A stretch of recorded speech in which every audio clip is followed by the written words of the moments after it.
Hello, I'm Claire Smith and welcome to my channel. So normally I do videos on perfumes and also on perfume science, but today I'm doing something a little bit in the middle.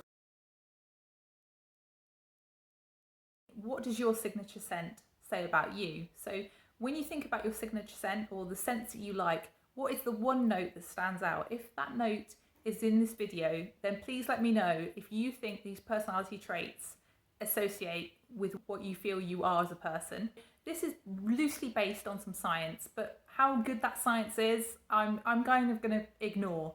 We're just going to have a fun video and not think too seriously about the science behind it. Basically, this guy, he's called Alan Hirsch, he's looked at different people and he's tried to associate the tastes that they like or the smells that they like with their personality types. So Alan Hirsch is a researcher, he's also a neurologist and a psychiatrist. He's based in America and he treats patients who've had smell and taste loss, but he also does lots of studies, writes lots of books, and he's a really controversial figure. He's been hauled over the coals for trying to push remedies to make people lose weight. He's made lots of very bold claims, not all of which could be backed up. So just be aware that that's the background of the guy who's behind these studies. He's clearly very clever, he's clearly a doctor, but he's not necessarily the most scientifically rigorous of the researchers out there. So just a few disclaimers.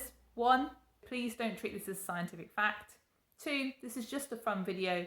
3, please don't be offended if the personality traits are not attractive for your chosen perfume type. I'm looking at you, fruity perfume lovers, okay? So with those disclaimers aside, let's get on with the video. So the first scent note is citrus. So people who like citrus are supposedly alpha males and alpha females. They are the leaders of the pack. They like to take charge, they're strong-minded and ambitious. But unfortunately, that also means that they can be seen as dominant and aggressive. So examples here would be things like Dolce & Gabbana's Light Blue perfume and Moschino's I Love Love. And also from my own collection, scents like Versace Yellow Diamond Intense. So yeah, if you're a citrus lover, you're the leader of the pack, you're an alpha male or female. So the second category is people who like rose perfumes. Rose perfume lovers are the cautious ones. They're the ones that stand back, they have a good old think before they make any decision. They make sure that they're never going to regret anything. They have no need for impulse control because they've never made an impulsive decision in their lives. And in that way, they have very few regrets. They've never seriously embarrassed themselves. And they are really sensitive to the needs of others. They're very introspective people. So examples of rose perfumes, which I think is quite difficult really, because rose can be very different in different perfumes. So you could have a jammy rose, or you could have a very fresh rose, or you could have a powdery rose. But the perfume that I've chosen with a rose scent in my collection is Nina Ricci L'Extase Rose Absolue, which is a very Arabian kind of smelling rose, very jammy rose. But yeah, a fresher rose I think would probably suit this category better. So the third perfume note is lavender. So people who love lavender are always friendly and they have a large circle of close-knit friends. They're the type of people that are easy to be around immediately, and because of that they work really well in groups. They are very thoughtful people and they are always those people that will organise the birthday surprise, who will never let you down. They really go out of their way to cheer people up. They're also kind of reserved but curious. So for lavender perfumes, the ones that I would think about would be things like Montgalin or Libre by YSL, but also things like Colonia by Acqua di Parma and also Burberry Brit Rhythm. I don't think I actually have any lavender perfumes left in my collection now. I did used to have SJP's Cover, but I recently used that one up. Definitely a hole in my collection there. Maybe I'm not a lavender lover. So the fourth note is vanilla. So vanilla is kind of regarded, isn't it, in common speech as something to signify bland, to signify something that is normal, that's run-of-the-mill. And actually Alan Hirsch's research suggests that vanilla people are far from run-of-the-mill. So vanilla lovers are the life and soul of any party. They're complete extroverts. They're the ones that get the party started. They're the ones on the dance floor first. They're the ones drinking and socialising and meeting new people. They're the ones that don't like staying at home. They will always be out. If they get an invitation, they are there. So if you're a vanilla lover, are you an extrovert? If so, which perfume is your choice? So the vanilla perfume from my collection that I thought of was actually D Squared Want, but I could have gone for a very green vanilla like Aura by Mugler. And then outside of my collection, there are of course many perfumes. Vanilla is used as a base note, it's used as a heart note, and it's in so many different perfumes. So you've really got hundreds to choose from with vanilla. So there's also things like Kayali Vanilla 28. There's even the cheaper end of the market with the Body Shop vanilla scents. So plenty to choose from with vanilla.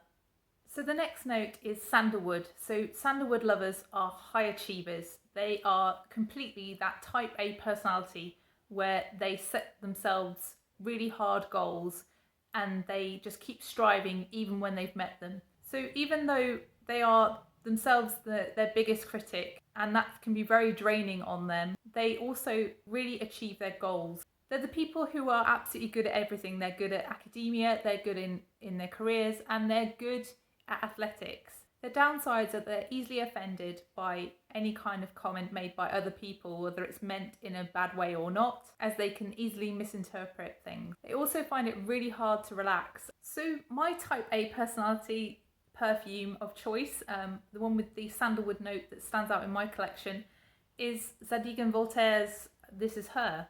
But I wouldn't have said that this one was that kind of type A personality kind of perfume, so maybe this isn't the best example.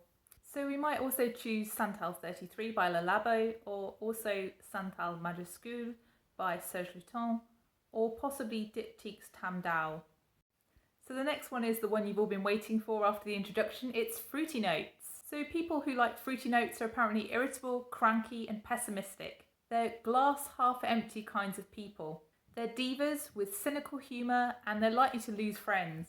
So I always think of fruity perfume people as fun and joyful and youthful, but apparently that's not the case according to Alan Hirsch's research. So the fruity perfume from my collection that I picked out was Angel Nova, but of course fruity notes are quite everywhere really, aren't they? I mean, I could have picked many different perfumes. The other really fruity perfumes that kind of spring to mind are things like Be Delicious by DKNY, Signorina Misteriosa by Salvatore Ferragamo, Mon Paris by YSL, or Bright Crystal by Versace. So the next note is coconut. So coconut lovers are the fashionistas of the perfume world. They're the stylish ones. They're the ones with the amazing jewellery collection, with the standout clothes. They've got the wardrobe full of designer labels. They're immaculate dressers. They make very authoritative leaders and they take charge, but they're also very sensitive to criticism. People admire their taste and they trust their intuition. And actually, coconut lovers are people who make decisions for other people and enjoy doing so. I always thought that coconut meant that you were kind of into beachy perfumes and kind of carefree, but apparently not. So the coconut perfume from my collection that I choose would be this one. So this is new to me. So this is Coconut Fizz by Aqua Allegoria range from Guerlain. This is quite a fresh coconut. There's also kind of more sweet coconuts like La Nuit Trésor Nude by Lancôme, or you might choose something a little bit cheaper such as Sarah Jessica Parker's NYC Crush, or you might choose something like Dolce Garden by Dolce & Gabbana. On the other end of the spectrum, you might choose something from Tom Ford's private line such as Soleil Blanc. Note 8 is linen. Linen, fresh laundry, that kind of very clean, very benzoyl salicylate kind of smell. If you've watched my solar perfume video, you know what I'm on about. So these types of people are those really annoying people that do really hard things because they find them fun. So these are the types of people who will run a marathon because they think it's fun. They're always training for something mentally or physically demanding. They enjoy pushing their own endurance. They believe anything is achievable and they are very action orientated. They're very self-confident, they're very in control. They know how good or bad they are at certain things and they're extremely competitive. They are competitive in things such as debates, but also competitive in sports. Basically, you will never ever win against these people. So for me, the clean smelling perfumes that came to mind were things like Narciso Poudre by Narciso. But really, I think that things like philosophy kind of scent, so maybe the Pure Grace kind of scent, or maybe Clean's skin scent, or perhaps Replica's Lazy Sunday Morning would be good choices for linen stroke clean stroke laundry kind of scent. Note 9 is Gardenia. So people who like Gardenia are the rock. They are the people you can rely on to be there.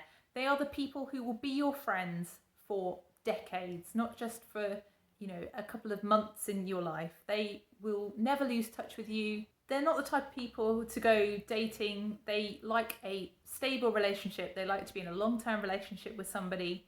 They want the security of knowing that someone's there. Having said that, they're much more followers than leaders. They depend on other people. These people are team players, they're people pleasers, they're easy to get along with. So for Gardenia, I could have chosen loads and loads of different perfumes in my collection.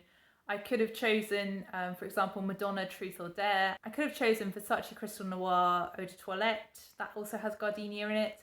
But I went for Gucci Rush, which I think is really not a perfume for someone who depends on someone, who wants to be in a stable long-term relationship.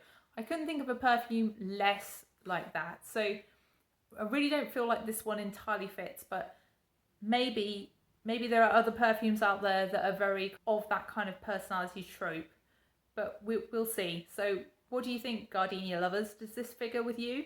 The next note is Jasmine. So in Victorian times, Jasmine was the scent of harlots.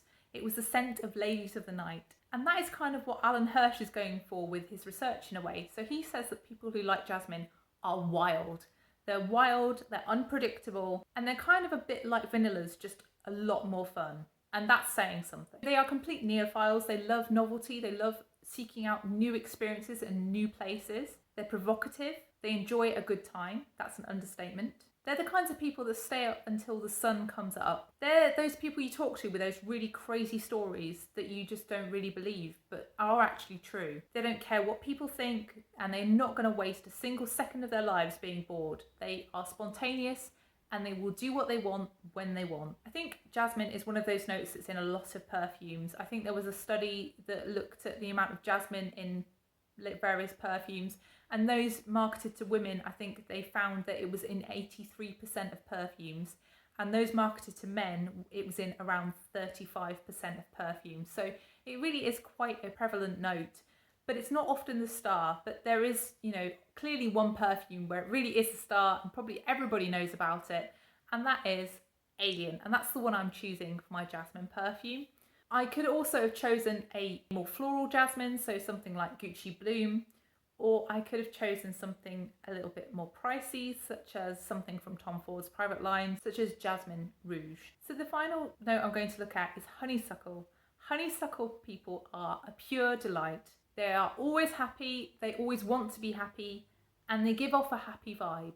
They're the kinds of people who are really laid back. They're never going to cause any drama. They just want everybody to be friends and to be able to smooth over any cracks in any kind of relationship. They're the kind of people that really lift you up, and they're really empathetic, they're well adjusted and easygoing. So the Honeysuckle perfume that I've gone for from my collection is Gucci Bloom Notari di Fiore. So this has honeysuckle, but it also has Rangoon Creeper in it, which is a type of honeysuckle, I think. So this is honeysuckle up to the max. There's also Marc Jacobs Honey in my collection, which has a honeysuckle note.